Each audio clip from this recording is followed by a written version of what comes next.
certainly helps if you're in a market that free agents want to go to, if you have opportunity from a financial standpoint to pay good free agents. But certainly as coaches and as former players, I want to see roster expansion. I want to see us be able to really have the opportunity to develop young players and young talent.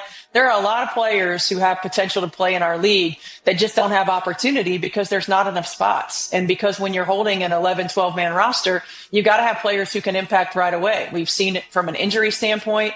We've had to go the hardship route a number of times. If you have more roster spots than they're in. 1 minute ago, everything absolutely changed for Team USA.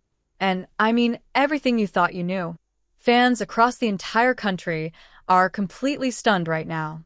The locker room is literally shaking. Social media is on fire. And the entire basketball world is asking the exact same question. Did Caitlin Clark, undeniably the biggest name in women's basketball, really walk away from Team USA? And here's where the story gets even crazier. Did legendary player Sue Bird actually apologize for what went down? Tonight, we're diving deep into all the rumors, the intense tension that's been building behind closed doors, the deafening silence from officials, the deep-seated politics nobody wants to openly discuss, the blatant favoritism fans have been calling out for months, and a shocking new report suggesting that the so-called UConn Mafia inside Team USA may have finally pushed things way too far. This right here is apparently the moment where Caitlin Clark finally said, "Enough is enough. I'm done with this." Before we unpack this absolute mess, do me a favor and hit that like button right now, because what you're about to hear is going to completely change everything you ever thought you knew about Team USA basketball.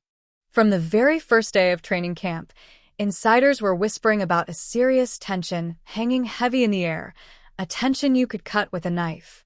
Caitlin Clark, quite literally the most watched, most loved, and most talked about player on the planet, walked into a room already filled with legends, seasoned veterans, and strong personalities who had already decided exactly how things should run. And that, my friends, is exactly where all the drama truly started. The bench drama. Fans noticed it immediately.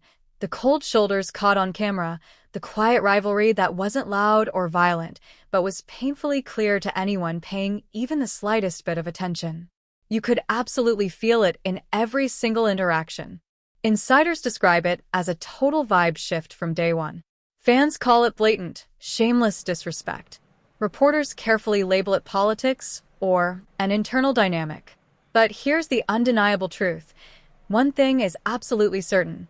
No matter who you ask, Caitlin Clark felt that uncomfortable energy from the very first day she stepped into that facility.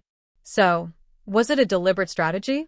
Was it favoritism designed to protect certain established players?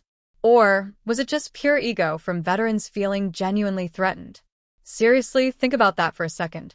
On it, because Sue Bird was kind of like a new generation type thing. It kind of centralized the process. There was a lot of shady means last year. It was just multiple people involved, everyone throwing up their hands saying it wasn't them. And now with Sue Bird there, you got a square person that's running things. Like on the men's side, you got Grant Hill. Prior to that, you had Jerry Colangelo. And in this situation with Gino Auriemma, Sue Bird, is the UConn Mafia about to try to move Caitlin Clark out the way for Paige Bueckers at the point guard position? But here's exactly what insiders have been quietly whispering about for months now, and it's suddenly starting to make a lot of sense. Some Team USA decision makers, the ones with actual power pulling strings behind the scenes, genuinely preferred sticking with the old hierarchy, the familiar system they knew and meticulously controlled. Some of them actively wanted Paige Bueckers positioned as the undisputed next face of the program instead. Others simply didn't like the intense media pressure and the overwhelming spotlight that Caitlin brought with her everywhere she went. Some even genuinely believed she was too popular, too fast, gathering too much attention all at once. And here's the crazy part, the part that truly stands out. Every single time Caitlin Clark touched a basketball during practice or warm-ups, you could literally feel the entire room shift. The energy in the building changed instantly. Why does that happen, you ask? Because she is undeniably the future of this entire sport. Whether people like it or not, She is the ratings that networks are desperately chasing. She is the massive revenue that sponsors are throwing unprecedented amounts of money at. She is the cultural phenomenon that transcends basketball itself. And some people, some very important people, just weren't ready for it. They simply weren't prepared to hand over control. Reports are now confirming that Sue Bird, one of the absolute greatest to ever play this game, had serious concerns brewing. Let's be very clear. These concerns were not about Caitlyn's talent. Nobody questions that. Instead, it was about the enormous pressure and the media circus that inevitably came with her. In a recent interview, Bird said something that seemed innocent at first glance. She stated that players need time, they need space, and they need protection from unrealistic expectations placed on them too early. But fans across social media heard it completely differently. They heard something else entirely, loud and clear. They heard, Caitlyn's hype is a problem for us. Suddenly, just like that, the narrative absolutely erupted across social media and on every major sports talk show. The headline screamed, Sue Bird doesn't want Caitlyn on the team. Sue Bird is actively holding her back every chance she gets. You never address the things that these players have done to contribute to any negativity around the league. You never do that. It took Napheesa Collier getting taken out for the remainder of the postseason for you guys to finally say something about the refs. What are we talking about here? What are we talking about here? The players are the ones who had Caitlin Clark as the most flagrantly fouled player in the league. That was the players. Don't make that about fans. The organization, there's been organizations such as the Indiana Fever who lied and hid injuries about Caitlin Clark the whole time, all while using her to sell tickets and saying she's game to game and day to day for. Now get this. The veterans, the established players with years of history together, were supposedly siding against CC. Perhaps it was a genuine miscommunication between different groups within the team. Maybe it was a simple misinterpretation of comments taken completely out of context. Or perhaps it was just the intense tension that had been building for weeks, finally boiling over into something undeniably visible to the outside world. But whatever the actual reason, it ignited a raging fire that the staff absolutely couldn't control anymore. A disturbing rumor started spreading like absolute wildfire through basketball circles and across every social media platform. Stephanie White supposedly told someone in a media room, perhaps off the record, maybe just casually, that people inside Team USA, actual decision makers, were seriously discussing the possibility of removing Caitlyn from major rotations in important games. Was it true? Nobody officially confirmed it on the record. But the internet heard it anyway, and it absolutely exploded. Fans were furious, demanding immediate answers. Players were genuinely confused about what was happening behind the scenes. Reporters kept relentlessly pressing staff members for real answers and much-needed clarification. Yet, Team USA stayed completely silent. They refused to comment on any of it. And here's the thing, that deafening silence spoke volumes. It told the entire world something incredibly important. Something was definitely, seriously wrong behind those closed doors. Then comes the part that's almost unthinkable. Multiple anonymous sources, people who were actually there, claimed that after one final, excruciating film session where CC was allegedly critiqued harshly for things she didn't even do, things that were unquestionably not her responsibility, Caitlyn finally snapped. Not angrily. Not dramatically, not throwing things around, but professionally and firmly.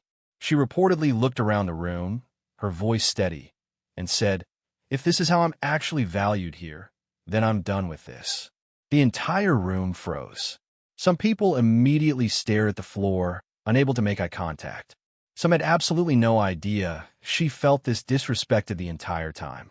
And some, according to multiple credible sources, were actually relieved that someone finally said what everyone else was thinking. Caitlin Clark then calmly walked out of that room. The staff immediately panicked, scrambling frantically to figure out what to do next. The veterans suddenly realized they had crossed a serious, undeniable line. And that's exactly when it happened, when everything shifted for good. Y'all wasn't paying attention then. But now the young white girl comes along and y'all want to sit up there and shower all of this praise and all of this attention that was earned before she ever came along. The resentment is understandable, but it's not about Caitlin Clark. It's about what she represents. My point is, grow up. Who cares? If you're Magic and Bird, that didn't stop Jordan from coming along and doing what he did. And as far as I was concerned, I was just glad to know eventually I wasn't the only girl playing basketball and balling, and playing at a high level. But it's been a blessing just to watch the women grow and watch the women find their voices, use their platforms, and finally get paid. Right. That's been, if anything, the flowers for me is to see their achievements now. You recently coached the WNBA All-Star game. You spent some time with Caitlin Clark. Best coaching job ever. Best coaching job Best ever. coaching job ever. Being around Caitlin Clark, how was the experience for her? She's such a big star. I mean, the sky's the limit for her. To be around her, just talk. Late night. Sources now confirm that Sue Bird privately reached out to Caitlin. And it wasn't because she was admitting she was wrong about everything, and certainly not because guilt was eating at her. It was because she genuinely respects Caitlin Clark as a player and as a person, and she knows deep down that the sport absolutely needs her moving forward. The message was simple, direct, and incredibly powerful. You deserved better than this.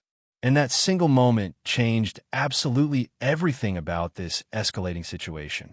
Because when someone like Sue Bird, a true legend with multiple championships and decades of unparalleled respect, acknowledges your struggle, the entire basketball world stops and listens intently. Fans finally felt validated in what they'd been saying all along. The younger players on the team felt seen and heard for the very first time. And the veterans finally started to understand what was truly happening. This isn't 2012 basketball anymore, where the old system worked perfectly. The future is here right now, whether they're ready for it or not. And her name is Caitlin Clark, and she's not going anywhere. For years, fans have jokingly talked about the UConn Mafia, the Connecticut players and coaches supposedly controlling Team USA behind the scenes. Tonight, that idea, that deeply entrenched theory, officially cracks wide open for everyone to see, because one of the biggest UConn legends in history, Sue Bird herself, just publicly acknowledged Caitlin Clark's massive, undeniable value to the program. This completely ends the conspiracy theories people previously promoted. It exposes the real tension that was always simmering just beneath the surface. It forces Team USA to completely reset their entire approach and priorities. And most importantly, and this is truly huge, it proves beyond any doubt that Caitlin Clark is absolutely unstoppable. Not because of fleeting hype that will eventually fade. Not because of viral TikTok clips with millions of views. But because her profound impact on this sport is genuinely bigger than favoritism, bigger than politics, bigger than any locker room drama or veteran ego. She fundamentally changed everything about how people watch women's basketball. So the real question now, right now, isn't whether Caitlin Clark belongs on Team USA. That question has already been definitively answered. The real question everyone should be asking is this: can Team USA actually survive without her on a roster? Because tonight, the entire world just saw exactly what happens when you underestimate the biggest, brightest star in basketball. And trust me, they won't make that mistake again.